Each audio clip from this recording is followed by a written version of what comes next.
Happy Easter, and thank you for joining us on the Sunday edition of Journalist Hangouts. I'm Ayodele Uzubaku. Today on the program, spokesman of Afenifere, Yinka Odumakin, is dead. Security analyst Airforce accused Boko-Haram of doctoring video claiming it shot down Nigerian Airforce Alpha jets as late Ghana's fighter continued to unleash terror in Benue State. Governor Matawale says more than 30,000 bandits terrorizing Zamfara State lament that 2,619 killed and 1,190 kidnapped and 970 million naira ransom paid in 8 years. And later on the show, Minister of State for Power inaugurates 60 kilowatt solar hybrid mini grid at Obudo Mountain Resort and Ranch, ending years of blackouts. I'll be hanging out with Gani Kayode Balokun, Lekon Shote, while Babajide Kolade Otitoju will be joining us from our Abuja studio. So if you're ready, let the hangout start now.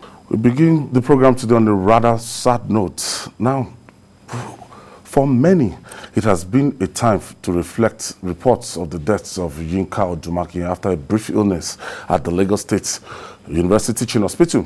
The National Publicity Secretary of the Pan-Yoruba Socio-Cultural Group, Afenifere, played a major role in the National Democratic Coalition, NADECO, that fought the regime of late military head of state, General Sani Abacha, after the annulment of June 12, 1993 presidential election.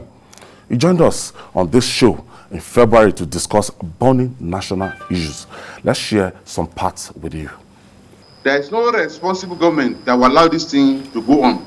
The governor did not say Nigeria could live on those states. No. Vacate the forest reserves. You should, only animals go and occupy reserves now, not human beings. The reserves were created by the states for a purpose of afforestation. But how can you as human beings go and occupy those reserves and be claiming that you have a right to it if you occupy human beings? No, it's not so. And I think that the federal government should cooperate with the state government to enforce its lawful directive over these herdsmen. The state actors should be responsible enough and ensure that they do what they should do. There are governors in these states.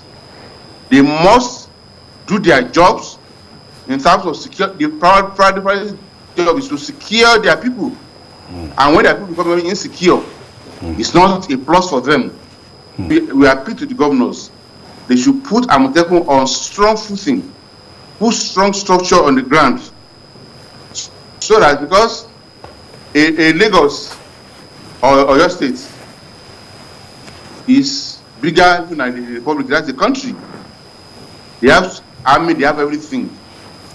So for us to maintain a formal security structure like Amotekun should not be a problem for us. Our governors should do it well so they can perform excellently and show the Nigerian security forces how to secure a people. The government should garage up and behave like the government. Government should not behave. We know that the president is the commander, commander-in-chief. He has the duty as the commander-in-chief to all Nigerians. GKB Lekon Shote, this is a personal loss. In the last 20 years, I've had to work closely with Yinka Odumakin, and everywhere I've worked, and it's somebody that we've collaborated to do several other things, and he personally introduced me to all the leaders of Afenifere, from Ayode Banjo to late Padesoya, and a lot of top shots in Afenifere. Always working with him is always a delight, and after the press conference or the meetings, hours of meetings, Yinka will be the one to give the press conference or read out the communique of that Yoruba Pan Social Cultural Group, Afenifere. We lost somebody that is a voice, especially to the people of the Southwest. Yes, Yinka will be missed. He's a personal friend, and I have spoken to some people, including his wife, before this loss, and it was really painful. I've been trying to get across to his fellow civil rights activists, like Razak Oladoshu and Co., who have spent, Boska, who have spent the last 20 years defending the Nigerian Federation. are asking for true federation. That's why I'm surprised when people start tagging him all sort of names. And I said, no, this is a person who truly believes in a restructured Nigeria, which any reasonable Nigerian should also believe in. Because if the system is not working, it is people like Yinka that will pontificate on the way forward, so we have a Nigeria of our dreams. Look, Oshata, it's very bad. Yinka is going to be missed. Yesterday, when I got the phone call, I was so shocked. The first thing I did instinctively, I didn't know. They told me somebody is no more, and I just took my phone to call his number, and it was like the number you're calling is switched off. I was like, wow. It's unfortunate that we lost Yinka. I wasn't like his personal friend, but I remember meeting his wife one-on-one, and I was even asked to and I was even asked to say the vote of thanks at the meeting that we had, and I jokingly said that I would like to go to jail, and these people were like, what do you mean? I said, well, you know, she once said that she met her husband in jail, so I'm looking for a good woman. Maybe somebody will give me an idea of how to go to jail so I can meet somebody I could marry. It's such a time. I actually started hearing about a close friend of the family, that's Olufemi Lawson, joining us via Skype. Thank you for joining us, Femi. Good afternoon, everyone. Yes, Femi, can you please tell us, before Yinka passed on, Yinka used to be the spokesperson of the president, Muhammadu Buhari, when they ran under CPC and Pastor Tunde Bakare. So in 2015, Yinka left them. Yinka was now actively seen with the People's Democratic Party. At what point in time did Yinka change his belief on moving the country forward from Buhari to President Jonathan? Well, thank you, Ayo. And I want to say that, of course, if going by the impression that somebody like you personally who have known Yinka Odubake for close to 20 years, and for people like us who have also worked with you and you understand that Yinka, to start with, was never a member of PDP. You know, even at the time Yinka was invited to come and work as a spokesperson of the General Buhari campaign in 2011, it was not because of his membership of the party, CPC. Yinka was brought into the presidential campaign of President Buhari because there was an ideological meeting point between us then and the candidate of the CPC. And it was mainly centered around one principle, which was one of the reasons why even Pastor Tunde Bakare agreed to fly as a running mate on that ticket. And it's the principle of what we have spent the last couple of years agitating for, that is the restructuring of Nigeria. There was no extraordinary relationship between Yinka Odubake and President Buhari or every other political groups he has had to work with, like you said, the PDP in 2014. It was not even the PDP as an organization that had relationship with Yinka, and that is the truth. The PDP does not have what it takes, with all due respect, to have invited Yinka to participate in the campaign for the election in 2015. It was on the basis of the assurance given by the then president, Dr. Goodluck Jonathan, that is committed to the restructuring of Nigeria, which has been what Yinka has spent over 2 decades of his life working for, that necessitated the reason why he had to drop that the political relationship with President Buhari in 2015. Because if you look at the 2015 agenda of the APC when it was formed, restructuring was not at the fore of his campaign, even though so many elements who were advocates of restructuring in the past, but for the purpose of political convenience, a lot of them abandoned that demand, and they were more interested in capturing power from PDP, and that was their focus. And Yinka felt, no, if we are going to get Nigeria right, it is not about the character of leaders we emerge. And I think we have indicated today, it is all about the fact, our ability to make the system work. So that was actually the point where people think, Yinka abandoned President Buhari, who used to be a spokesman of his campaign, for Dr. Jonathan in 2015, it was not a relationship between Yinka and PDP.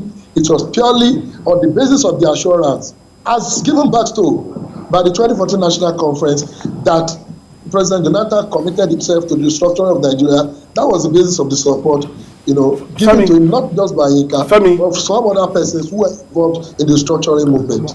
Femi, one of the most significant protests that he masterminded was the Save Nigeria Group protest of 2012, if you remember, the one we had at Khalifa Emi Park. Yes. A day before, Yinka called me and told me that, look, it's going to be mother of all protests since they've been having protests in Nigeria, that I should come and give them coverage and everything. But the bottom line is that protest till today is still like the best, as till now, Yinka Odumakin did everything to put the 2012 famous Ojota protest together. You see, you can't, just like, even from, your days from the movement to the various media organizations, you understand that Yinka has one thing to say, which is what has endeared him to a lot of those that people who have found Yinka around while he was alive. It is his ability to organize. Yinka Odumakin was an organizer. He's a person that is so detailed, and if there are reasons for you to organize events, programs, or the likes of what we witnessed, initially, we had a Save Nigeria Group protest in Abuja during the doctrine of necessity, and coming back to the Occupy Nigeria protest of 2012, give it to Yinka when he talks about bringing people together, organizing event for a success. He has that ability because this is a man that rarely sleeps. He's committed to getting things work. Yinka, the only thing is not ready to sacrifice is what is not available. So for him, his time is not his time.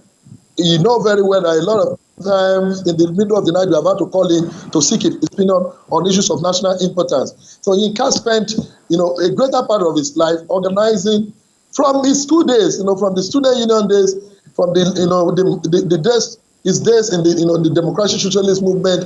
And if you look at the role he has continued to play, even in Afenifere, you realize that he has been actively involved in the organization of so many things that has actually driven some of these organizations Yinka worked with while he was alive. Thank you, Femi. Just like I will thank you, Femi Lawson.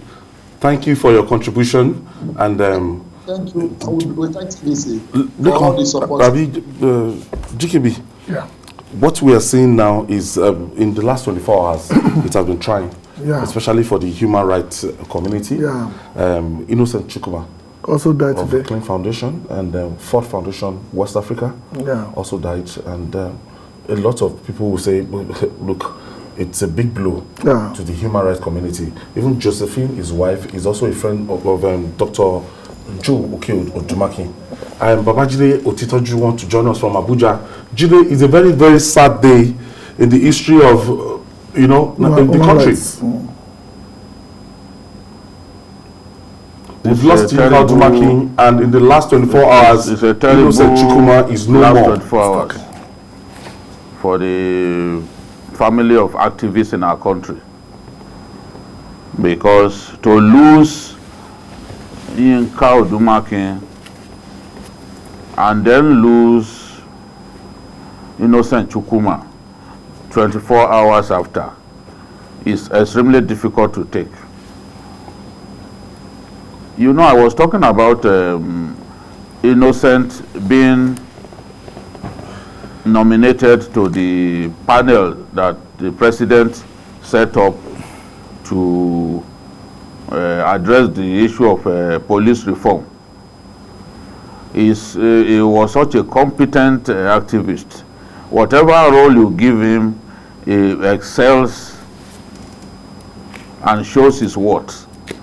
So to lose such a man, such a gentleman, and a great believer in the oneness of our country, in the progress of our country, is extremely difficult to take.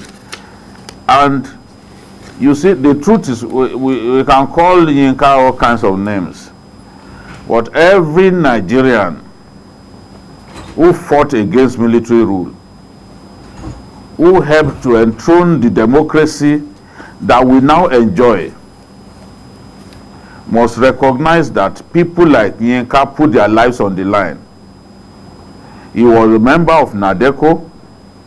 He worked very closely with Baba Yopadokun at NADECO. All he wanted was a better Nigeria, a Nigeria run competently, and a restructured Nigeria. Remember, he was at Punch, and he had a column then with the title Razzmatazz. But invariably, he left journalism and faced activism squarely. He was also in Ganifawa Emin's NCP. So he's always been a progressive, true and true. Although the definition of progressive has already been abused in our country.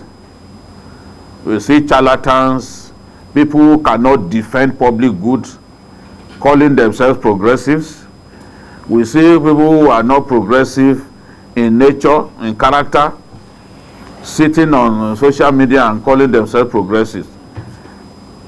But Yinka Odumakin represented progressivism. And you know, when you talk, he also had a wife who was also a progressive, true and an activist. The same thing was true of Innocent Chukwuma. Chukwuma had Josephine, who is today one of the best activists in our country. We started journalism together at the Democrat, but she moved into activism, and she has also excelled just as her husband.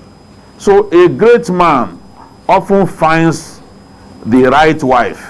Both men found the right wives who complemented them competently. So it's a sad day for us as a country that we have lost both men. And these are people that I can say are irreplaceable. There will never be another Yinka Odumakin. There will never be another Innocent Chukwuma. All we can wish for is that our country will produce more of their likes. We pray to God to grant the family of the Dumakins and the Chukwumas the fortitude to bear the irreparable loss. Yes. It's really it's a huge loss. The burial arrangement of these great Nigerians. So moving on now, insurgent group the Boko-Haram claimed responsibility for the downing of the Nigerian Airforce NAV Alpha jet, which crashed on Thursday evening in Borno State. Nigerian Air Force has come out to dispute the claim. Meanwhile, there's also been growing security concern in Benue as the late Ghana fighters continue to unleash terror in the state. GKB, I saw that video yesterday, and I was so skeptical about the beginning of the video and the claims of Boko Haram. But towards the end of the video, I discovered that, yes, these people might have discovered where the aircraft crashed ahead of the Nigerian Air Force. I think the basic rule of propaganda is to create believability. And that's where they failed thoroughly in the video. Just like you said, the beginning was obviously a doctored part. But when you go to the end, you realize the fact that, they may be onto something.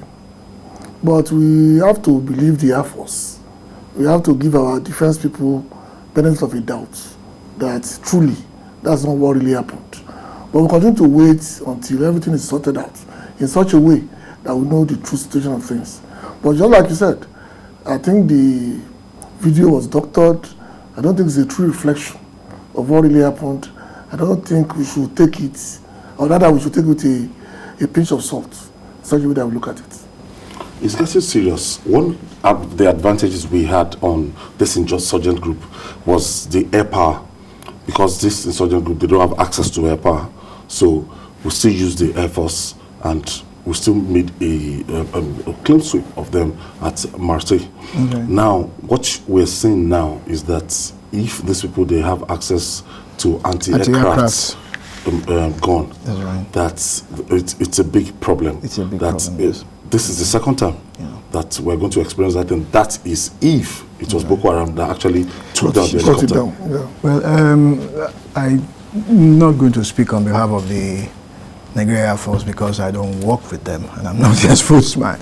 But I looked at the video, and the impression that I got, even before they spoke, is that looking at the shots of the aircraft dropping, I expected something that would actually splinter, completely scattered. But I didn't see that. So at the point when the Air Force issued his statement, disclaimer, I started thinking that might be they have some point there. But beyond that is this, that why are we having such, you see, when an aircraft flies and they say it's out of, it's lost to contact with the radar, you know, it doesn't mean that there is no idea of where the aircraft may be. General idea, yeah. You know, at the last time that they had, contact. yes, you won't be too far from that area, you know. And then for the Nigerian Air Force to wait until Boko-Haram was the first to speak, that bothered me a little bit. That why, you know, yes. We're not sure if they waited. Not sure. Well, the first information that I got was that video, not communication from the Air Force. Okay. You know, so that, you know, was a bit worrisome, and I was thinking to myself, so we need, there are human beings, there are two human beings inside the aircraft. If nothing at all, at least the lives of those two people, we need to know. Did they jump out? Did they die? Were they killed? Were they picked up? We needed to know. And even as we are talking to you now, we can't quite, there's no definitive statement. What the best I've heard so far is that, okay, the aircraft probably dropped about 30 minutes out of Maiduguri or something. But that doesn't tell me a lot. I need to see shots. Don't they have equipment that can take shots of where they are? Do you understand, where the aircraft fell, and you are giving us information?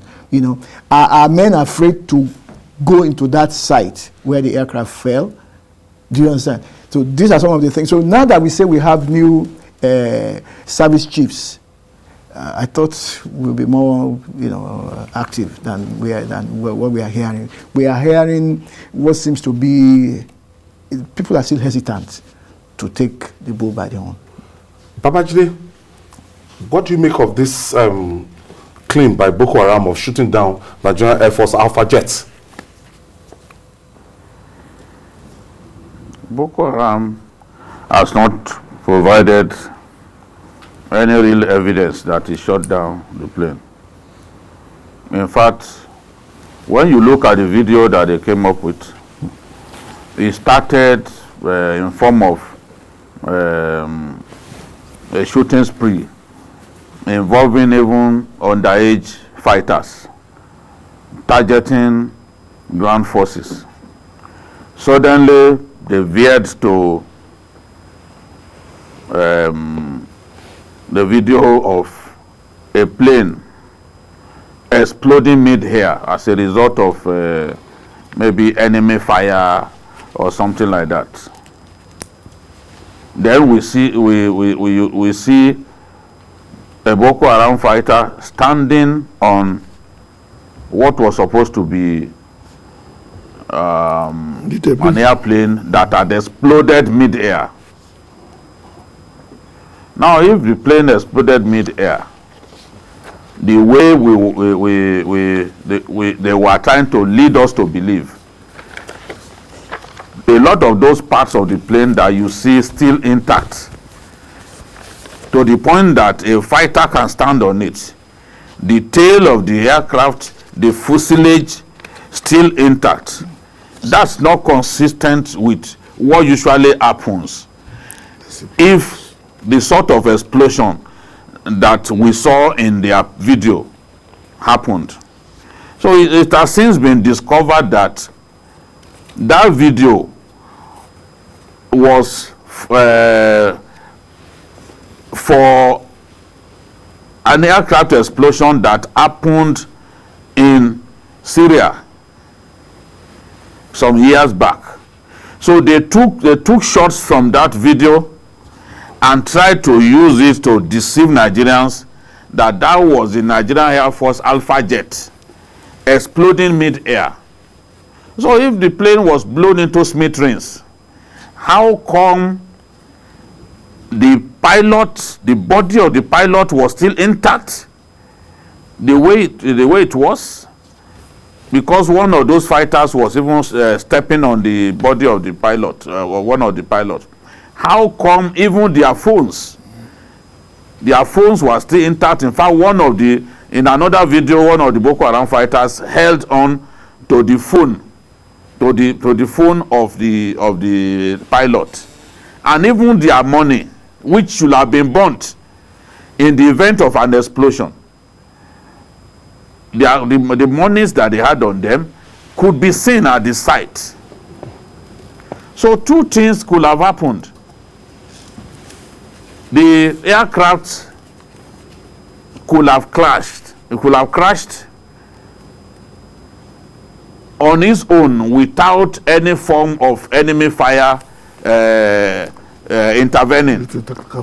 Any form of intervention in form of enemy fire. That happens. Now, if the plane comes down in an area dominated by the enemy, you can then see the sort of thing that Boko Haram has done to quickly take control of the site of the crash and try to do a lot of propaganda at the scene. What they are trying to do is clear. Trying to profit from an unfortunate situation and trying to drive fear into the hearts of Nigerian fighter pilots that this is the fate that will befall you if you do not stop dropping bombs on our heads. This is clearly their mission, and trying to give the feeling that, look, the Air Force that has caused the death of so many of their fighters cannot continue to visit the same kinds of fatalities that it visits on these Boko Haram fighters, because they have acquired the capacity to bring down the fighter jets. Yes, Boko Haram has anti-aircraft guns, but over the years, those anti-aircraft guns have been shown to be inaccurate. So what they do is they use the anti-aircraft gun on civilians, on Boko Haram, on Nigerian Nigerian land troops and the rest. They usually do not seek to bring down a fighter jet with the anti-aircraft guns. They use those anti-aircraft guns on human beings. So this is what happens. That is the best weapon that they have, that gives them an edge, usually in any ground offensive against Nigerian troops. But now this plane came down in an area that they are in control of, that they dominate, and they are now trying to make it look like it came down because they fired at it. If we are to look at the video that they provided, that video completely negates what happened. There's no way that aircraft will be as intact as it was if what we saw in that video was indeed what happened. So it's the job of a non-professional video editor who simply tried to give the impression that the Nigerian Air Force jet was shot down. It's unfortunate that this is happening so early into the reign of the Chief of Air Staff, Amao. Nobody wants to start his reign in this manner. We've already had two crashes. But all that they can do is just stay focused. We need the Nigerian Air Force to be on top of his game. Otherwise, there's no way we can win this war. Even the ground troops will not be able to move effectively if they do not have air support.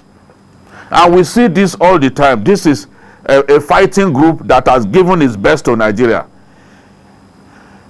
Mistakes will happen, crashes will happen. Even the best Air Force in the world, undoubtedly, which is the American Air Force, a lot of their expensive fighter jets sometimes come down, either as a result of poor weather, as a result of human error, or even enemy fire.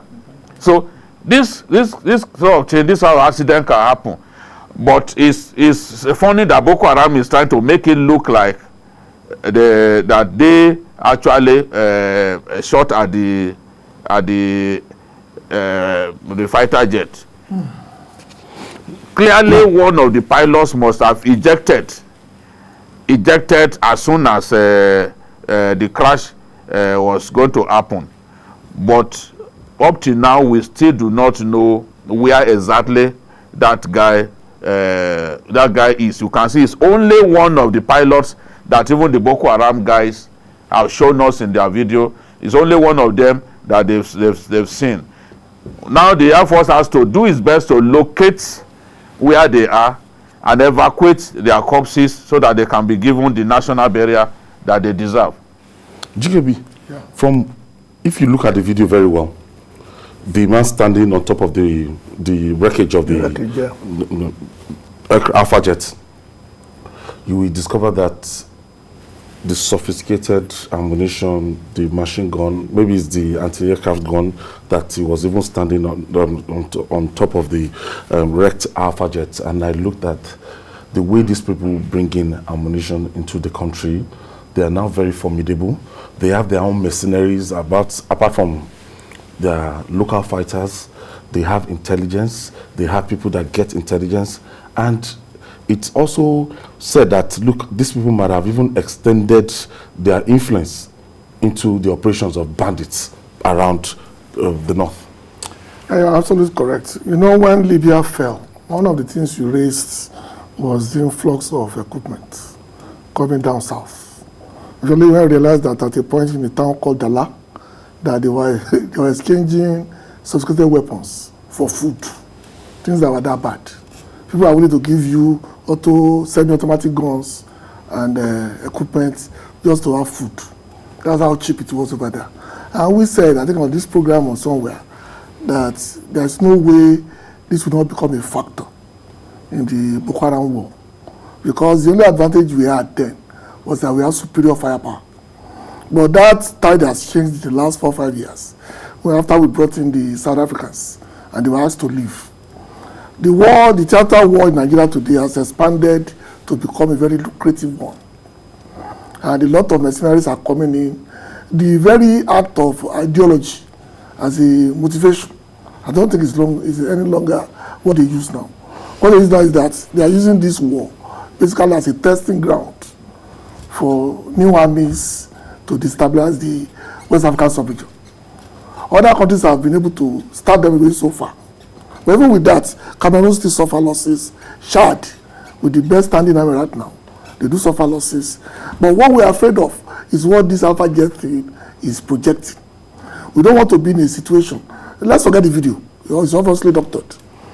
Let's put a scenario where they do actually have what they call I forgot the name of the instrument now. It's not anti-aircraft. It's more to mess up with the equipment in the aircraft to cause trouble.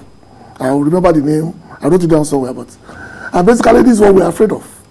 The ability for them to have equipment that can bring down planes at the rate that they are going. That to me is the fear. And like Jide said, we must encourage the Air Force. Because without the Air Force, we cannot win this war. We are talking about the advantage we have over as of now. And if they can neutralize that advantage, they will have the upper hand. Don't forget, we are talking about a Borno state that is bigger than most states. We are talking about a state in the savannah where there's open space as long as the eye can see. Because we are talking about expanding to the northwest, to the north central, and now coming down south, or people that cannot speak a word of English. And yet they carry the same arms, the same ammunition. So I think the Boko Haram that we started with has been watered down. It's no longer a problem of religious purity. Looks more like a war for territory, war for influence, and war for war's sake.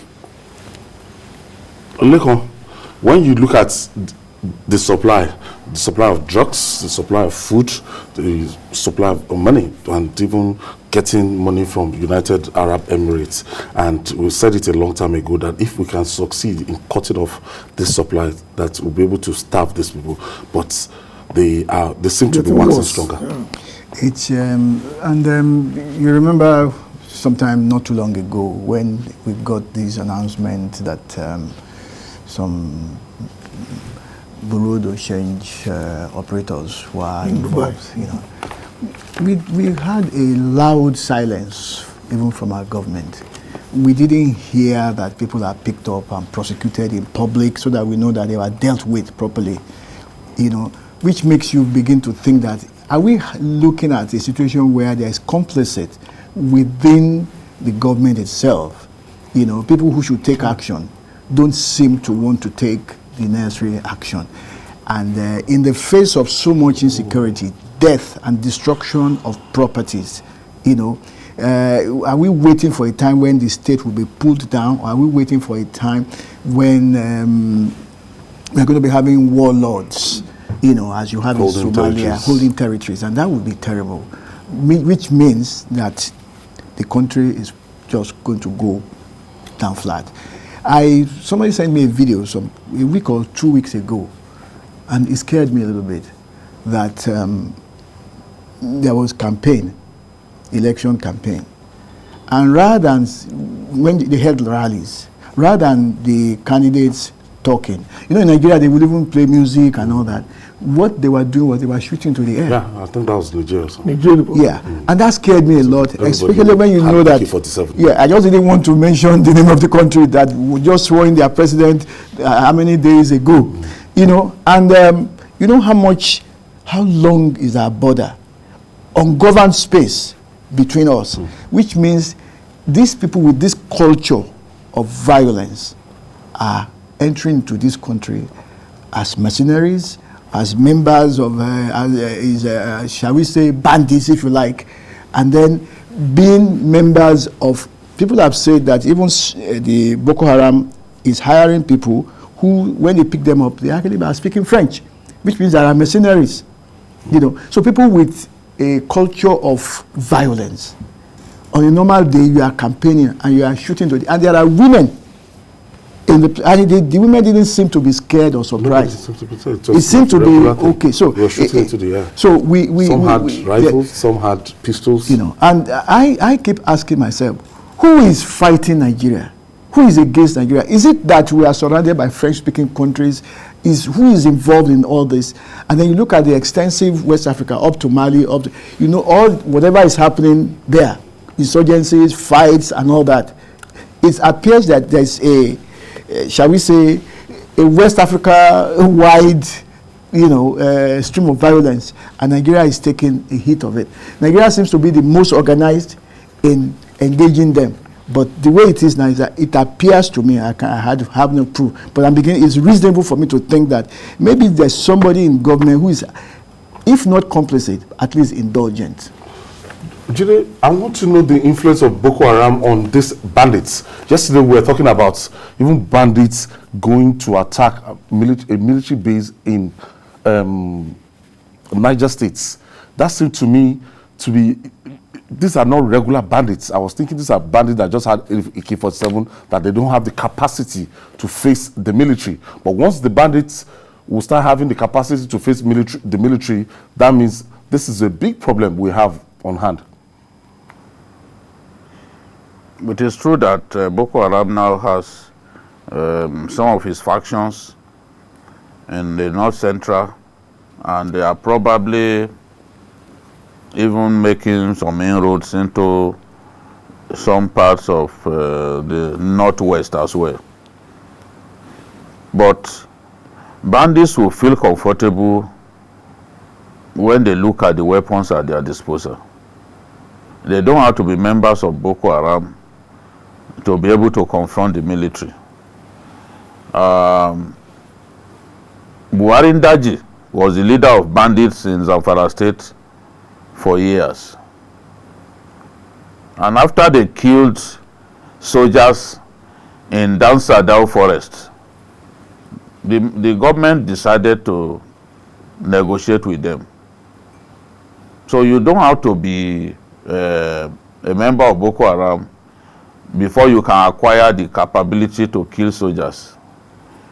The bandit leader in the Jibia local government area of Katsina State, the young man by the name Dangote, killed 18 soldiers in an ambush sometime last year. And he got away with it because we have not avenged the killing. Of course, Dangote is not a member of Boko Haram, and Boko Haram has no influence on him. But he has weapons. He has sufficient weapons to confront the military and to keep the military at bay. So there was an attack on an army base last week. I don't think that that is a faction of Boko Haram that carried that out. Bandits can carry out attacks with some of the weapons that you've seen them brandishing, general purpose machine guns and the rest. Of course, they can confront the military. Yes, because this whole thing has become a big criminality now. Shekau is struggling to establish a foothold in some parts of our country, in the north central, as the CIA had warned us. But Boko Haram is not the only threat that we face. Some of these bandits have the capability to kill soldiers. If the soldiers are not well prepared, and if they do not have air cover, they can easily get killed or have their bases overrun by bandits. That's what happened in Niger State, and it was meant to send the message, so that if you come for us, we have the capacity to take you on. We left them alone for too long to acquire weapons. Now we are regretting it, because we should have obliterated these guys before they became such a threat to everyone. Now no one is free to travel around. It's so sad. Jide, let me take you to Benue State, where Ghana's fighters continue to unleash terror on Benue people. After the death of Ghana, you said it on the program that might not be the end of this terrorist group in Benue State. Can you please just give us a kind of an update? Yes, Ghana's men have been killing people for fun in Benue State. We talked about this last week, but a few days after that program, they killed Reverend Father Ferdinand Ongigan and some parishioners. And on March 29, which was Market Day in Tordonga, they killed 6 persons and ran back to their hideouts. Now, their hideouts are in Yoyo, Utange, Mbayongo, Mechihe council wards. The truth is, what these boys want is to run their own show without being hindered. And they are asking government now to withdraw all security operatives from the Sankera area. Sankera area is the senatorial zone where Senator Suswam comes from, Gabriel Suswam comes from. They are asking government to hand over markets in that senatorial zone to them, or there won't be peace. They are asking government to lift the ban on Okada riders in that area, because the ban has affected them, affected their mobility and all that. Remember that they murdered Senator Suswam's elder brother. They have a long list of people that they are planned to eliminate. because of the killing of Ghana. Ghana, yes, we sometimes call him Ghana, but it's actually Ghana. Ghana is the correct pronunciation. So Operation Wild Stroke has done a lot in that area. But we need them to do a lot more. These boys are going into the homes of relatives of politicians and murdering them. For example, they went to the home of a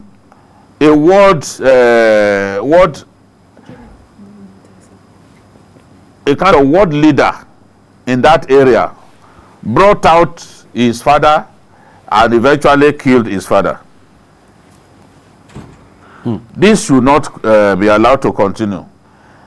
We have 72 division of the army in the area. We have area commands of the police in that area. A situation in which these boys will be burning down an entire council area should no longer be tolerated. The Sankera area of Benue State is bleeding, and that has to stop. You spoke about if care is not taken, that people will try to get territory. Look at these guys now. Because they've killed their kingpin. Yeah. So they want to hold that area into ransom. Yeah, one of them actually was speaking openly that, some time ago there was some kind of understanding that they went into with the government, and that if even Ghana himself at a point was saying that he was expecting to be sent abroad for training, and also if this does not happen, then we'll probably go back to the bush and all that. And then I think about 6 or 7 months ago, he was taken out, and then his boys just went wild and decided that we know this will happen. Yes, so it's unfortunate that we are dealing with situations like this, and I keep saying it. I hope there's no complicity. If there's no complicity, then there is at least indulgence or negligence. Okay, still on security matters, Governor Bello Matawale says there are more than 30,000. Just get that. 30,000 bandits terrorizing his states. 30,000. The governor also laments that 2,619 people have been killed. Just note those figures. And 1,190 kidnapped.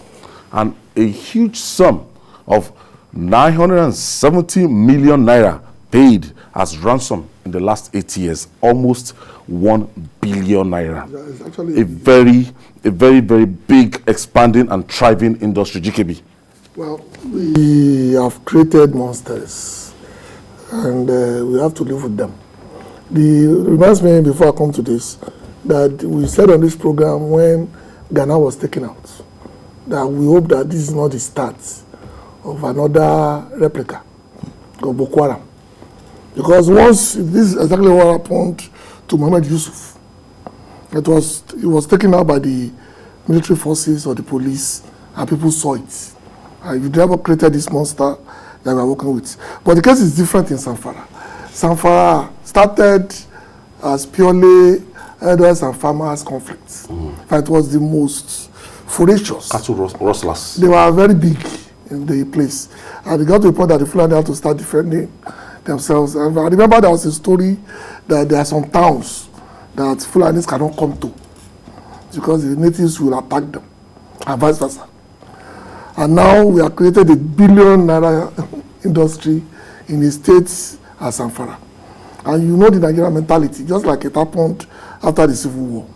Once people realize that with a gun, they can do anything, and there will be no consequences, they will do it. And we are creating little pockets of warlords under different guises in our country. And people are saying everything is fine. My fear for Zamfara is this. 30,000 bandits means 30,000 able-bodied men who have, at least on paper, the capacity to shoot a gun, the capability to use a gun for profit. Not to kill. Well, that's what I'm saying, to use a gun for profit. That means they can take life as easily as anything. Let's that roll in our head. 30,000 able-bodied men and women, or children, as the case may be, who are trained in the act of killing people, holding a state to ransom. And the governor, who is the CSO, the security officer, has I want to thank him for doing the, what do you call this thing at the camp? The census of bandits for us. So we have a fair idea how many bandits are in Zamfara. I wish other governors would do this. Also tell us the number of bandits you have in Niger State, the number of bandits you have in, I think the Katsina governor will even be in a better position since he relates with them very well on what to do about this matter. Nigeria is in danger and we are looking at the wrong direction. Lekon, this is purely anarchy. Undiluted. We have 30,000 people terrorizing a state. You know the number when you count 1 to 30,000, right. That means there's fire on the mountain. With guns. Now, if you discover the number of the people that have been killed in the last 8 years, 2,619. That I'm has sure this is been conservative. accounted for. That has been accounted for. This should be numbering to 5,000 people right. that would have, you know, lost their lives, and kidnapping 1,190. Some people, after collecting that ransom, they end up killing them. Exactly. That is why the number of people that they've killed is as high as more than the number of people that they've kidnapped, and getting almost £1 billion as turnover. You know, the other day we were talking on this set, we were saying, I think I said that we have what I call a bandit economy. You know, when governors are eager to take photo ops with bandits who are armed. Bandits come to you, or you go to them, and they are armed, and you are taking photographs with them. And then you are also justifying. There's a governor who said he sent message to some people in some of the West African countries and say, well, you know, once the governor in this state is a member of your ethnic stock, please. And then he went to pay them. Do you understand? So about a month or 2 months ago, somebody's about 7 children or so were kidnapped, I think in Sokoto State. And the only thing the man could do was to look into the direction of the SSG in that state. And what he was expecting is that they will pay, they will help him. You know, he spoke as if it's expected that they will just pay. And then he said, well, the governor is not even my friend anymore. I'm sure you know the state I'm trying to talk about. You know, so it appears that we have established a tradition of just paying off bandits. And it's just as you use the word lucrative, it's highly, highly lucrative. Yoruba will say, I think it was on there, they say, you know, just small work and then big bang comes your way. And I think that is what is happening. As long as they know that it is going to pay, they will acquire the gun. And you know, the funny thing is that this thing spirals. It pays its way. You give them so much money, 1 billion naira, you know how much guns that can buy for them? And then they go back again into that business. So we are even arming them in a way to do havoc to us. Babaji, this seems to be getting out of hand. If we have this kind of picture from Zamfara State alone, we're not talking about Katsina now, we're not talking about Niger, and we're not talking about Kaduna. Ever troubled Kaduna? No, if you look back, Zamfara had always been the home of bandits. Because even before banditry became such a big problem in Kaduna, it had been a big problem in Zamfara. At a time when the governor of Katsina State was able to keep the bandits at bay by giving them amnesty, they continued to operate with reckless abandon in Zamfara. After the governor of Kano State successfully executed an amnesty program in Kano, in Zamfara, banditry went on. Today, banditry is not happening in Kano. The Falgore forest, where bandits used to keep stolen cattle, we now have the presence of the military. In fact, it has become a training facility for the Nigerian army. So, the point that I'm making is, Zamfara had always been the hotbed for banditry. So it is not a surprise that we have a good number of bandits there.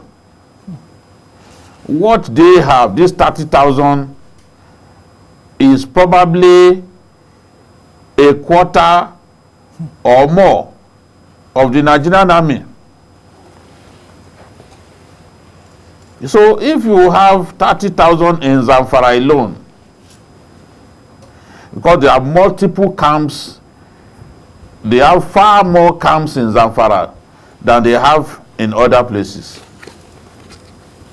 The unfortunate thing is that these states, they can move through these forests, link up with different states. They can move through these forests and even end up in Central African Republic. So to pin them down is not so easy. They are constantly moving. Now, if you have 30,000 bandits in one state, it's such a difficult situation to handle, because how do you then keep them from banditry, from kidnapping people, from attacking villages, from rustling people's cattle, and all that? It's extremely difficult. The other day, the governor came up with the idea of getting them to exchange their guns for cattle. His own fear was that if they were to exchange guns for money, they will have enough money to buy new weapons, and the whole idea of amnesty will be defeated. But the problem is, how many cattle, how many heads of cattle are at the disposal of the government that they can offer to bandits in exchange for their weapons of destruction? So these bandits have refused to stop. They move from Zamfara to Katsina. They move from Katsina to Zamfara. The students of government college Kankara that were kidnapped the other day, they were moved straight to Zamfara State. To the forest, yes. And it was the Zamfara State government that helped the federal government to secure their release, and then handed them over. It wasn't a case of Nigerian army surrounded them and so they didn't know what to do. The expanse of land that those guys occupy is extremely difficult to surround them. I look at people who go around with this kind of lies, and I just shake my head. It's done. So this is a very, very worrisome situation, and we are waiting for the response of the federal government. Well, we have to wait a while.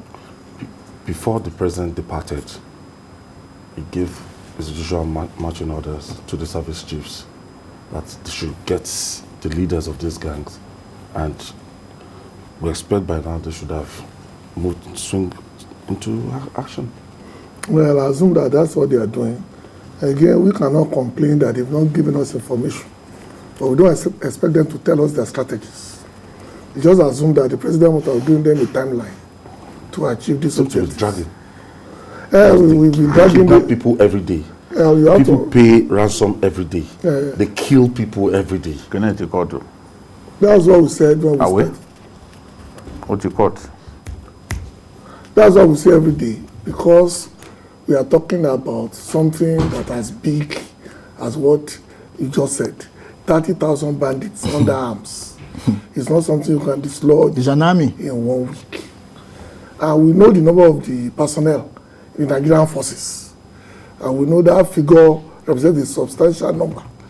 If you take that chunk out of the Nigerian army will know that they've been depleted. So that's what we are going through. I expect the new service chiefs to take what the president has said seriously and use the timeline to solve the problem. That's why sometimes when I hear people high up in this government lay down the law on television, as it were, I want to just oppose that level of bravado that they show on social media to what's happening on ground, realize that we are not a serious country. Because they are so eloquent in making the case, but they are not getting results. In journalism, if you are eloquent and not getting exclusive stories, you'll be out of a job in a jiffy. Because we will ask you, what are the stories you've done that are shaking this country? It seems that whoever is in the army or whoever is head of defense or whatever they are within the presidency have made it in mind to become talkers on TV and then start tracing everybody, leaving the problem alone. But we must not forget, this is how Somalia started. People keep saying that Nigeria is not a failing state, but we keep giving them symptoms that shows things that are done in failing states. Bandits are holding on to territory in Zamfara. Boko-Haram are holding on to territories in Yobe, in Borno, and parts of Adamawa. They are creating fiefdoms. We are even told not to call them criminals. I'm not calling them criminals. Yeah, they say we shouldn't call them criminals. And I said bandits. Yeah. So people are holding on to territories anyway. And we are talking about Borno and Zamfara. That to a southern person, if they give you the square kilometer of the people area they are holding, you realize some of them are bigger than Lagos. That's how bad we have the situation now. But like you said, Ayo, we expect that the president's order will be complied with by this set of military leaders in such a manner that will give Nigerians hope. Because people have given up on calling police into cases of kidnapping anymore. Because the people have said they pay the ransom outright. They pay it, and that's why I said this figure is conservative. Because a lot of people don't even report to the government that there are people that have been kidnapped. They just pay quietly and move away. And those cannot be captured within the official figures. And I know, based on our relations with government, that the figures will never be calculated anyway. So when they say 1 billion, I expect people have paid nothing less than 2 billion. When they say 1,000 people, I expect nothing less than 5,000 people to have suffered from that consequence. People who are given this job to do are not getting results, and nothing is happening to them. Instead, we indulge them and we make them diplomats. Apart from the military might, apart from using the military force and using force against these people, I was thinking in my heart that what kind of system will allow bandits to grow exponentially like this way, to have 30,000 men Under arms and holding territory. This did not happen in a month. That's right. 2 months, 6 months, 1 year. That's right. It took them time to assemble that number of people. We have DSS, we have so many intelligence organizations that they are under government payroll, yet we did not see this coming. And it has now turned to like a threat against the sovereignty of the Federal Republic of Nigeria. Ayo, when the president spoke last week, or is it this week, and he said, well, go take them out, what quickly came to my mind was that, do we have what it takes? America took out bin Laden. Last year, they took out Suleiman. Because, one, they had intelligence, and they have men, that like the SEALs, for example. Do we have such a force within our system that can go out and do sorties, just clandestine sorties, and take out people? I mean, I saw a video of how bin Laden how they found out where he was, and how they planned intensively for a long time, and then they went to take him out. Do we have personnel like that? Do we have the men who can do such a job? And then for the president to be grandstanding, as far as I'm concerned, and say, go take them out. Take who out? Do we have the men? Do we have the kind of, do we have the resources? Do we have the kind of training to do that? All we just have is we are just talking about aircrafts. Airforce is bombing them. There are men on the ground. They are running up and down. That's just what I keep hearing. Do we have people who work with their brains? Are there people who join the army with first class in computer science, in whatever it is they studied, and they are physically fit and they are trained by the SEALs to do this kind of job? Do we have a group like that in our military? And then the president says, go take him out. Take who out? In what way? It's not by force. You have to use intelligence. I think that is a challenge for our military. Based on what you said, I think the challenge we face really is that when the civil war started, the troops in the Nigerian army were increased by, I think, 100%. And they were demobilized after the war. We are still treating these conflicts as not being at war. What we need now is to recruit massively in such a manner to know that we are in the middle of a war. We don't have the resources, fine, but we have resources to do petty stuff. We have resources to spend 1.5 billion on reviving a collapsed refinery that is not working at all. Once the commander-in-chief agrees that we are at war, and then they recruit the appropriate number and train them in the way and manner to fight this kind of war, is then we start knowing whether we are serious or not. But if you are still using this number that we have, that already spread thin all over the country, you are not going to win anything. Yeah, still to come. The quest to light up 6 million homes by the Nigerian government is ongoing. Take us to the Obudu Cattle Resort and Ranch. We'll be taking a look at this after this break. So we'll be right back after this time out. Stay with us. Thank you for staying with us. It's Journalist Hangout on Sunday, reaching you live from TVC News here in our headquarters, Lagos and Nigeria. And every Sunday, we give you 120 minutes, that's 2 hours of solid news and current affairs. Now, after years of blackouts, the Minister of State for Power, Jedi Agba, last Tuesday inaugurated a 60-kilowatt solar hybrid mini-grid at the Obudu Cattle Branch and groundbreaking of 100-kilowatt isolated mini-grid at Bottom Hill Community, Obanluku in Cross River State.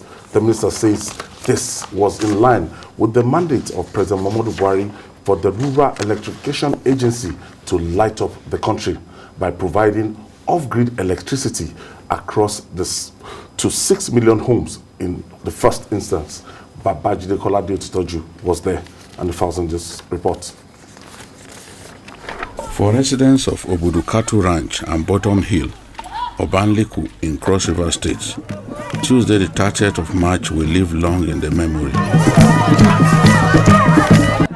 That day, the Minister of State for Power, Jedi Agba, inaugurated 60-kilowatt solar hybrid mini-grid and performed the groundbreaking ceremony for 100 kilowatts power isolated mini-grid respectively under the Light the Community's mandate of the Rural Electrification Agency. For these communities starved of electricity for years, their joy was evident in the warm reception accorded the minister and his entourage.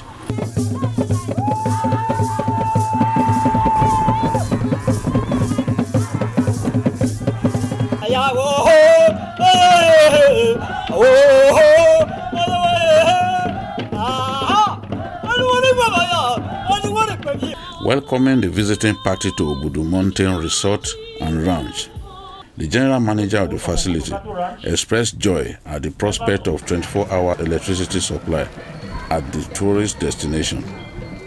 The reliable electricity which we have now, we will have more visitors coming to this amazing tourist destination, and we will depend less on diesel. To reassure you of our continuous cooperation to make sure that no harm comes to this project. It is our mini-grid, and we will protect it as we have always been protecting government properties within Obudu Mountain Resort. Representative of the Managing Director of Rural Electrification Agency noted that the projects are testament to the federal government's resolve to improve energy infrastructure across Nigeria by powering one community at a time. He promised that more communities will be provided electricity in the coming months.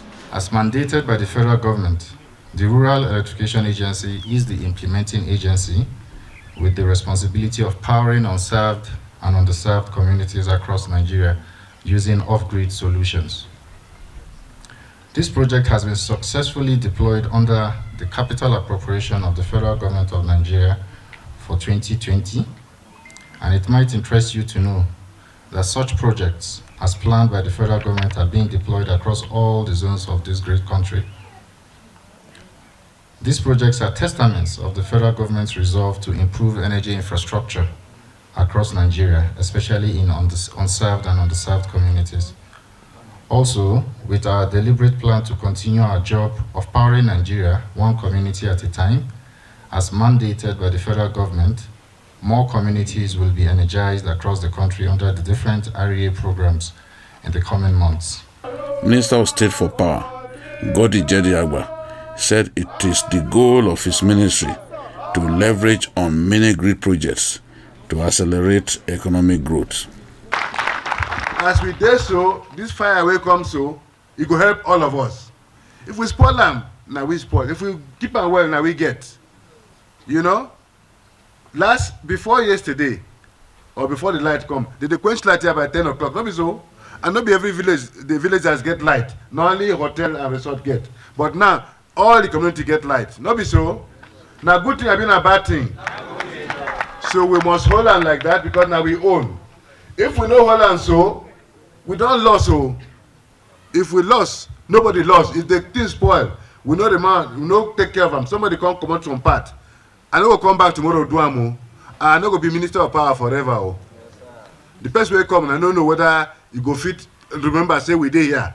So I beg you now, I beg us all. This thing will come so may we hold on together. Community leaders, make we put vigilante who will guide the facilities on forever and ever. Above all, the Oga for REA tell us say we go pay small money to maintain the thing. We don't put that for 2 years now for some communities. Till today, then they pay the money, small money. I beg, make una pay that small money so that the thing will work for all of us, okay? The Cross River State Commissioner for Power and the paramount ruler of the community expressed joy over the inauguration of the project in Obudu. We thank you, Honorable Minister. This is a project that this administration has over the years tried to execute without success. Not only this administration, previous administration too have over the years tried to bring light to the ranch community without success. But here we are today witnessing this epoch-making occasion. It is epoch because I will not get tired. A lot of persons have mentioned the importance of electricity. So it is, and therefore it is very epoch because the ranch has dwelled without light for some time. In fact, I'm short of words to express my feelings. This occasion is very unique indeed. It's a project that has brought life again. That is, it has brought life again back to the ranch. A life that was once taken away because of lack of electricity. So this project is a very unique one, and it is important. And I'm happy that today we are witnessing the commissioning. Just before the off-grid facility was inaugurated, the Cross River State Student Union presented an award to the minister in appreciation of his efforts at electrifying Nigeria's rural communities.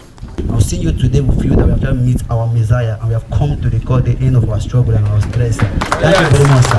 That's why we have come to honor you with this award, sir. So I look like Victoria! Thank you so much for this award. I don't think I deserve it, but I accept it from you since it's coming from you. But the minister's job had not ended. He and his team made the descent to the Bottom Hill community at the foot of the Obudu Plateau, where the groundbreaking ceremony for the 100 kilowatts power project was held. We have our President Muhammad Buhari and the glory of God Almighty, and through this groundbreaking ceremony, Commissioner of Man and God Himself, and for the society, for the development of our society. So help us God. Amen. coming to do this wonderful project in Obanliku. Someone called me this morning and said, why is it not in Obudu, but in Obanliku? So the people of Obanliku, we are highly happy and pleased having you.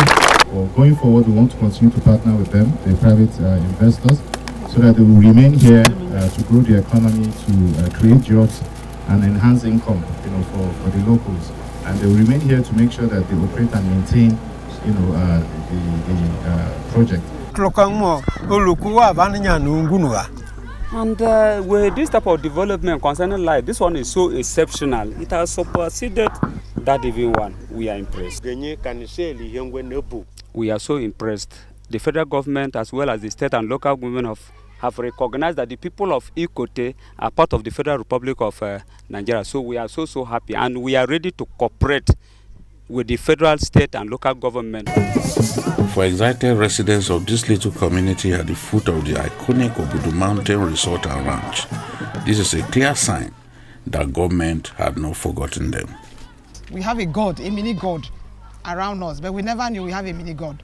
But it's really, we have, because we are very happy, and the thing has so brought development that people who don't want to come to our place are coming to just experience the land, to see what is happening.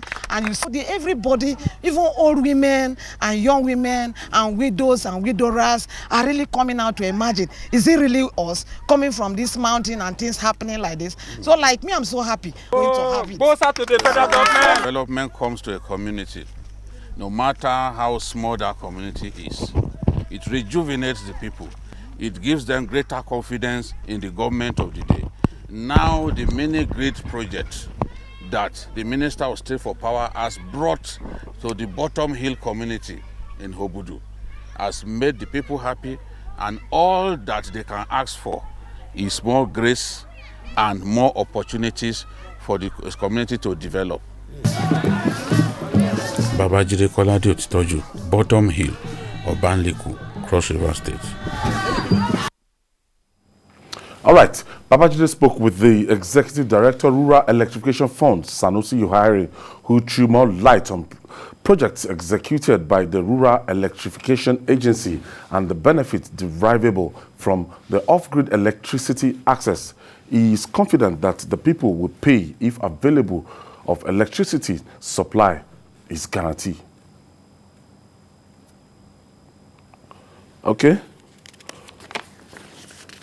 Now, the Minister of State for Power, that's Godi Jedi Agba, says his ministry has a presidential mandate to provide access to electricity for 6 million homes, that's including schools and health institutions. He also spoke on sustainability of the projects. So basically, we're going to be talking about what you do, your vision, and how you think what you are doing currently can impact positively on electricity, availability of electricity, and reliability too. Say here or there? Just walk up and then shake hands with you. Thank you.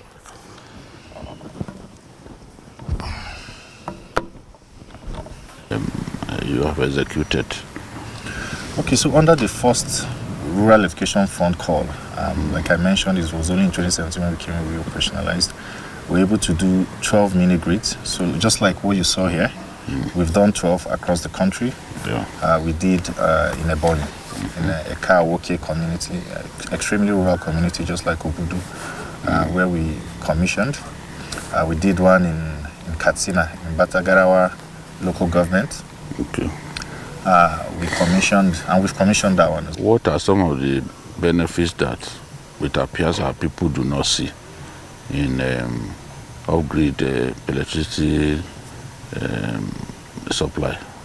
Okay, so you first look at it from the perspective of cost. So you can imagine a community like Obudu up the hill. It's far away from everywhere.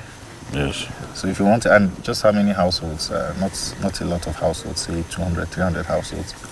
So if you wanted to invest, if not for the tourist attraction that it has, if you wanted to invest in stringing transmission lines and distribution lines from the nearest community, you are talking of something not less than 60 to 70 kilometers away. So the cost of doing that alone is not something that the distribution companies encourage or are incentivized to do. So it is easier to come here within the community, look for green renewable energy technologies that can work. It could be hydro, it could be solar, hybrid systems, and then deploy within the community. You generate power and you distribute within that small community. It's cheaper for you to do it that way. And if you look at it from the point of climate change and meeting our UN Sustainable Energy for All goals, as well as climate targets, you realize that the world is moving more towards renewable clean energy because it has very good effects on our climate. So that's another angle. And if you look at it from emerging technology and how new businesses can thrive. So for instance, a lot of smaller distribution companies, if you like, are cropping up in as a way of developers that operate and manage these mini grids. So that's a new vista of opportunities for people. So it helps from that angle as well.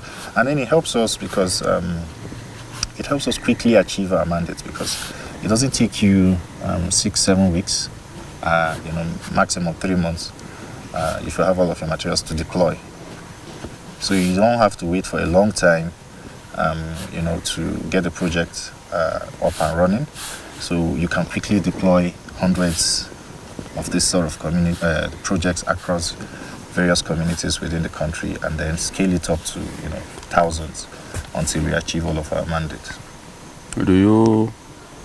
Talking about sustainability now, do you think people would be ready to pay for energy consumed? Yes, our people are paying. They are ready to pay. They have the willingness and the ability to pay. And this is from our experience. As far back as 8-9 years ago, we started with pilots. Various agencies, various international development agencies within the country did some pilots. And then various researches were carried out. And we realized that the appetite to pay, if the power is there, is there. And this is what informed some of the policy documents and regulations, especially the mini-grid regulations that were signed in 2015, to allow for anything below 1 megawatt, to have a different kind of regulation, which doesn't really, inhibit or constitute a barrier, to investing in that sector.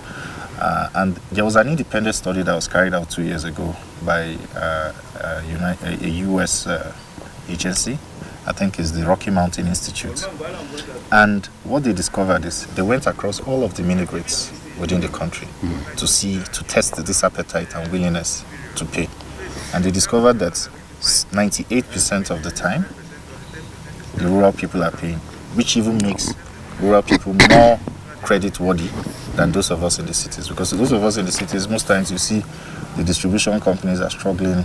It's either some people are bypassing meter, or they are complaining about their bills, or they are just not paying, doing all sorts of funny things to evade payment. And as you know, payments now within the grid or within those in the cities is within the 50 to 60%. So for the rural people, they are doing 98%. Okay. And those of us in the city are doing between 50 to 60%. So this shows you that the payment is not the problem, and the charges as well. Even though you also need to put into consideration that those in the villages do not consume as much energy as those in the cities. So it comes up to something that they can afford.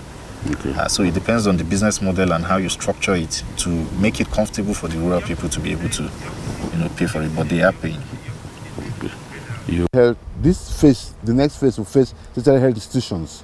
Then we'll graduate it after that.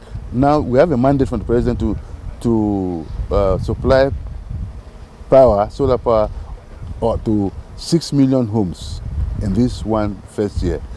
We are working on that now. As soon as we do that, we'll move to the next phase. But first, we'll do the tertiary hospitals, and then the teaching hospitals, and then we'll go to those alongside with the 6 million homes, which is a marching order in itself. And given enough resources, we are financed by the World Bank, the African Development Bank, as well as the French government and the UK government. They all give us funds and grants, which is supplemented by the federal government. So this enables us carry it from step to step. And given the finances, we assure you we'll move in that direction, and we've been doing well. See our people doing their best to ensure sustainability of this scheme. Yes, what we have done, for instance, the energizing education programs. When we set it up in the university, we train students. We take STEM students and provide training for them to install, to maintain, and upkeep this equipment. So when you train the first 20, those ones train the next 20 and the next 20 days. We don't take the graduating students, take first or second year students so that they can be longer, they'll stay longer, and they will train others. So by that back-to-back keeping, those ones in the universities, that's taken care of. We've done that in several universities and it's worked. Then for the communities, what we do is that it's partnership between us and the contractor. So he's going to gain his money from his investments from the payment. But before he leaves, he trains people in the community who can maintain, service, and change whatever it has to do with the systems and batteries. So those people who are trained, they are from the community, so they take care. As soon as he finishes paying his money, he leaves it, it becomes property of the community. The community has a duty to take care of it. If, like this community, there's no light. They have suffered it for so long. They will not want to lose it for 1 hour. I'll give you one example. There's a community called Rokota. It's in Niger State. It's about 4 hours off-road drive from Kainji. We went there in December 2019. We installed the system there. I tell you, as I speak to you, I speak with them every week. It's working. Nothing has broken down. And they're paying their bills. When we first got there, the community doctor there, public health doctor there, had moved away for 2 years. I said, why did you move? He said, vaccines, to vaccinate the children, they must be chilled. And there's no light. So how do I vaccinate children with obsolete vaccines when I haven't chilled them? So there's no way to chill them. So he went back to Kainji where there's light. And the community, Rokota community, for 3.5 years had no community health doctor because there was nobody there was nowhere, no light to store vaccines, no light to heat syringes and all of that, to even put a fridge for his vaccines and other things. So do you know how many children have died of polio within that period? He returned there in that December after we installed it, the solar system. We bought him a fridge. He's back there. He's been there since then. That is universal. You talk of funding, especially. Yes. Funding is a very critical thing in it. But I thank President Buhari because he has given us a lot of encouragement. He has been able to be there for us. Each time we make a projection, we get plenty of his support, much of support from him, and the Minister of Finance has obliged us a lot too. Budgetary systems have been consistently approved, even by the FEC and National Assembly. But funding is the main problem. Funding is the main problem we have. Then the other things include for the lighting system. But for worker with the Nigerian Oil Corporation prepared you for the task that you have been given? Actually, my background, my preparation for the future, for where I am today, stems from my upbringing. I grew up through the system, all through. I first joined the Federal Civil Service in 1984, and I grew up to a rank before I moved into the oil sector, the Minister of Petroleum, and then finally NNPC. And my experiences there is a public service. So I learned a whole lot from the civil service to the public service. I knew how to manage. I learned that you have to manage people and manage them effectively. You must be in touch. You must realize that they have problems and be in tune with their problems. If you get to know that, man is a creature of his environment, and his environment determines what he does and what he does not do, and his perceptions are very key. So if you key into those things and you come down and level with them with humility, you'll be able to learn further and faster, and that has affected my development and my evolution all over the years. So my lessons from the industry, or from the oil industry, oil and gas industry, as well as the civil service, have put me on a path of progress in this direction. I hope I'll do well, and with prayers from God. Yes, extensive report there from Babajide Kolade Otutoju. He has visited Obudu, and the first person he spoke to, that's the Executive Director of Rural Electrification Fund, that's Sanusi Ohaire, and the last person that just finished speaking, that's the Minister of State for Power, Godi Jedi Agba. GKB, yes, in spite of the fact that this administration is faced by security challenges, but in terms of infrastructure, in terms of power, trying to build more infrastructure, power, extend rural electrification and everything, they seem to be having it very good. Yes, I'll be the first to admit that this government has done very well when it comes to infrastructural renewal, which is different from infrastructural development. So because you have to truly separate it. There are things that we ought to have, or that we had, that has gone south, that this government is now trying very hard to resuscitate and bring forth. I still do not believe that it's the job of a federal government to do rural electrification. I think it's a job basically for the states, even as far as I know, for the local authorities. That's what we have on ground. That's what I'm saying. I said, okay. I think they've done fantastically well, especially in relation to the road, the rail, and attempts to increase rural electrification. Even the traditional electrification is now moving. I can even tell you that in an area that I know very well, 80% of the houses have been served with their prepaid meters. And it's really working. Still a bit expensive, but at least to bring out the discipline in us, to some wasting power, and bring it out to full. So nobody can deny them that accolade. That when it comes to infrastructural renewal, they've done extremely well. I don't know, maybe you agree with GKB, because something seems to be going on. It's not all negatives. Listen, when it has to do with, we need to say the truth. Our job is not to lie or to just berate the government when there's no need. Our job is to report, and there's no doubt that you can see roads, you can see railway lines, just as he has said. And something that I've always thought about, I heard the Minister for Transportation talking about it the other night. I was excited that there's going to be a rail line between Calabar and Lagos. That, for me, it's a big deal that we are talking about it. And then rural electrification. But my thinking is beyond the federal government alone doing these things. The Constitution allows states to do these things. Who is stopping the states from getting engaged in this? I recall during the General Yakubu Gowon era, I remember that I was in secondary school then, and I remember what was called the Benue Plateau State that was seriously engaged in rural electrification schemes. I never knew that. I thought everything was ECN or NEPA. But I found out, I read in the newspapers then, I was in secondary school, and I found out that Benue Plateau State was high on rural electrification. So what happened? It's not all the time that you're going to be blaming the president for what you need to do. The Constitution allows you, if the president or the federal government is not going to allow you to engage in that, get your lawyers to engage them the way Governor Tinubu did concerning the creation of local governments under the President Obasanjo. Even IPP. 10 years. What stops you? Yes, you remember, so what stops you from doing these things?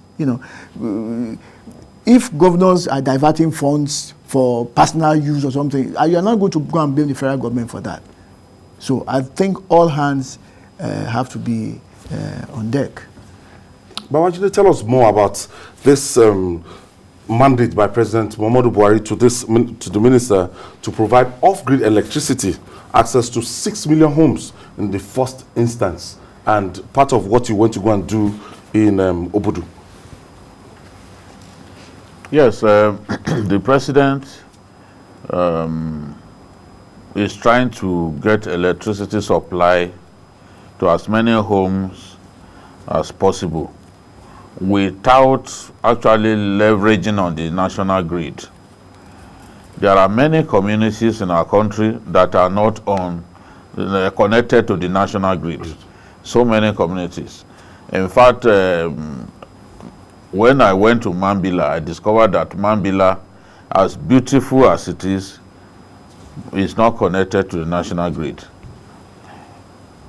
So the fact that a community is not connected to the national grid does not mean that they cannot have access to electricity. So access to electricity through the off-grid channel is what this government is trying to do, and do it well. So there are some communities that are described as unserved communities. So those unserved communities are communities that are not on national grid, therefore they have no access to electricity. So you can bypass the grid by providing solar electricity via solar for them. That is what has been done at Obudu.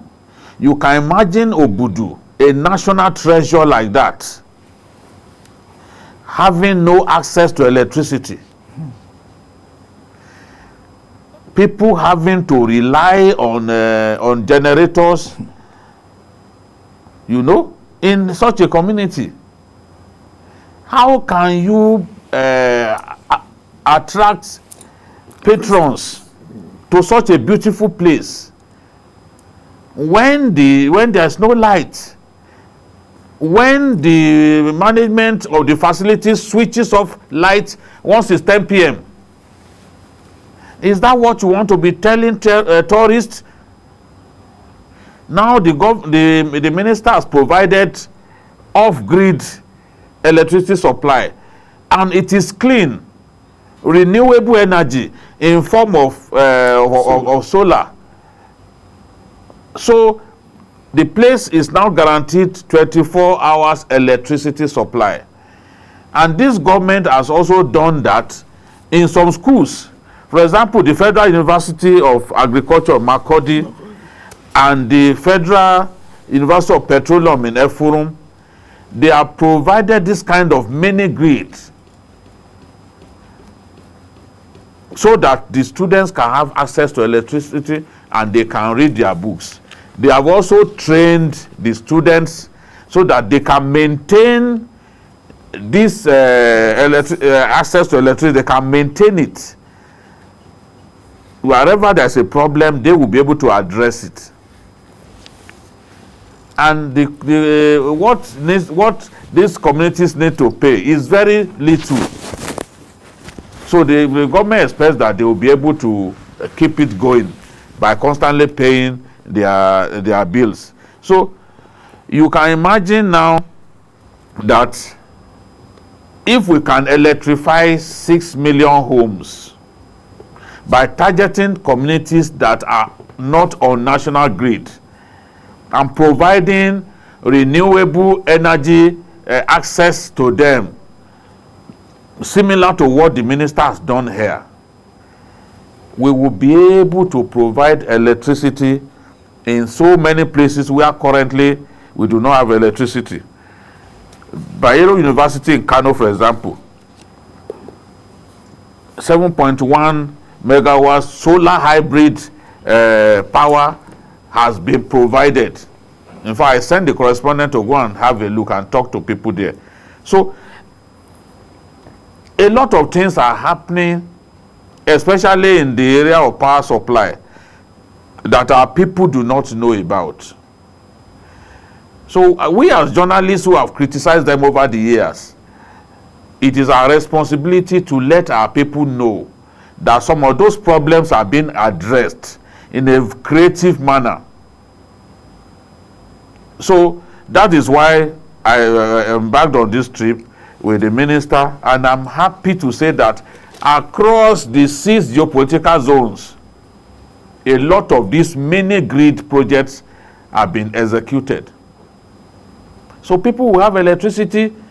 In fact, their own electricity supply will be more constant than that from the national grid. it will be much more reliable, because it's right there at their beck and call. People within the communities have been trained to maintain them, switch it on when necessary. So they are not going to rely on the discourse. You know, so, and one of the things that even surprised me was the fact that even rural people pay more. They are more eager to pay for electricity than people in the urban centers. The discourse only record about 50 to 55% payment profile. But the rural communities are prepared to, they actually pay in excess of 90%, which reinforces the fact that if our people can see electricity, if they are guaranteed of electricity supply, they are prepared to pay. The issue is not that our people don't want to pay. So this is a model that the federal government has come up with, and it is working. And it is working. I will be happy, for example, if the premises of TVC had renewable energy like they are going around with now. They are even installing in some of the hospitals, primary health care centers, so that those health centers will have constant electricity. So they have a project, they are going around installing this kind of electricity in all of those places. It is good news in my view that, because people have been complaining that, oh, even if you generate electricity, they will tell you to feed it into the national grid, and you that you have fed it into the national grid, you are not even guaranteed of supply. So that's the frustration that most states have, because anything you generate in excess of 50 megawatts, you must feed into the national grid. And I also think that states, just as Lekon Shote said, states can also do something like this.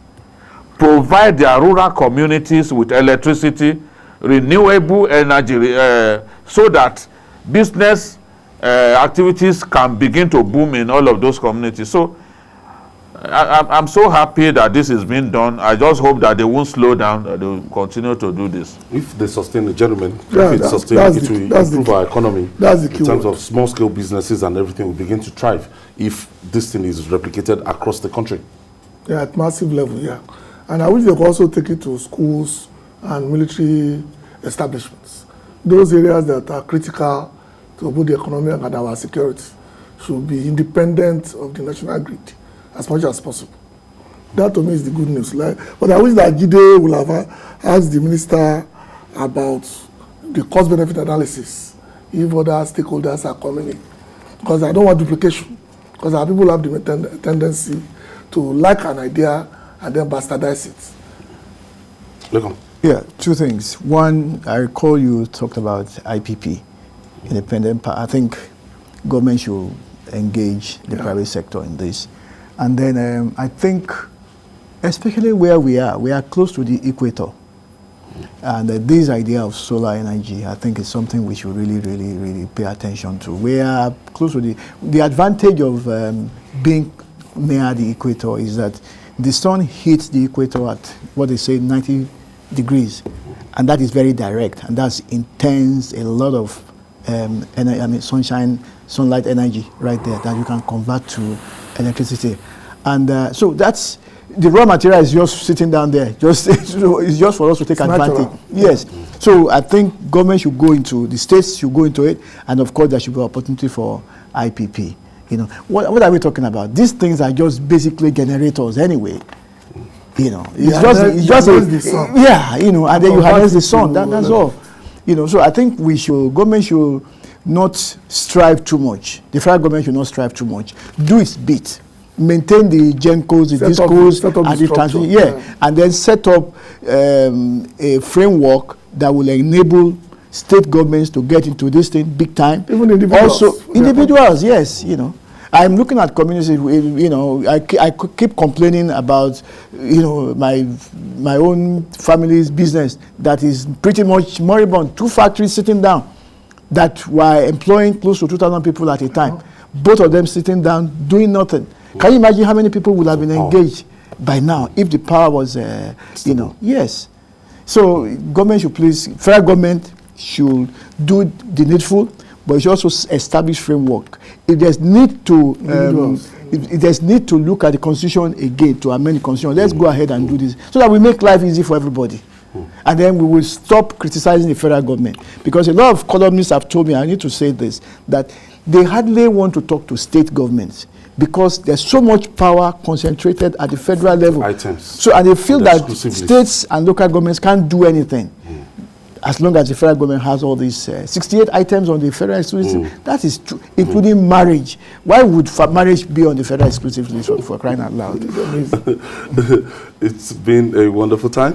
120 minutes, almost 120 minutes every Sunday from 1:30 to 3:30 on the special journalist hangout. It's Easter Sunday. Thank God. It's that Sunday. Yes, we're mourning the passing away of Yinka Odumaki and Innocent Chukwuma. But at the same time, we have one of our own. He's 61 today. I remember last year it was 60 during the pandemic. We couldn't celebrate. And it's not over again. But we thank God for life. Mayor Akipelu is 61. Mayor Akipelu, our own Mayor Akipelu is 61. So, and happy birthday and congratulations. Happy birthday to our own Mayor Akipelu. I'm sure if you were to be around with us. Where is the party at? I think we have to provide somewhere. To Omole or somewhere in Ikorodu. That's right. Wishing you many more prosperous You ask me where I'm taking you to. You want to say something to Mayor? I say, where is the party at?